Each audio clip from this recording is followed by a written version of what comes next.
السلام عليكم، كي دايرين؟ لاباس عليكم؟ واش اخباركم؟ صحيحتكم لاباس؟ نتمنى تكونوا بخير وعلى خير.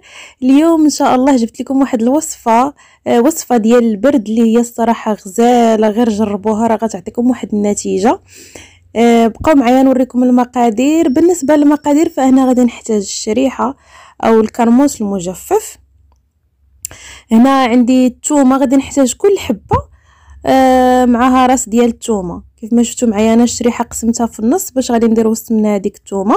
هنا غادي نحتاج زريعه الكتان، هذا النوع هذا الابيض اولا زريعه الكتان العاديه، مهم هاد الشكال هادو. خديت هذه حيتاش طبيعيه بيو. وغادي نحتاج لزيت الزيتون. كيف ما شفتوا معايا انا عمرت الثومه وسط من الشريحه، كل شريحه تنديروا فيها حبه ديال الثومه كامله وغادي نفورها حتى طيب لينا ديك الثومه مزيان، تفور على حقها وطريقها.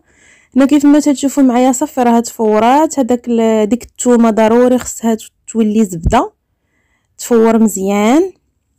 دابا غادي ندوز نوريكم الطريقه ديال الاحتفاظ بها وكيفاش غادي نستعملوها. هنا انا عندي واحد هاد الطويسه هذه ديال الزاج. هذاك زريعه الكتان انا حمرتها واحد شويه، زدت حمرتها واخا هي تجي محمره في هذوك الشاسيات، انا زدت حمرتها واحد شويه. ودابا غادي نديرها هنا في هاد الطويسه هذه، غنبقى ندير طبقه بطبقه ونرش عليهم شويه ديال زريعه الكتان وزيت الزيتون حتى تنسالي. صراحه هاد الوصفه هذه راها غزاله بزاف. البرد، الكحه، تتنقي الصدر، تتنقي الريه، غير جربوها راها كتعطي واحد النتيجه زوينه.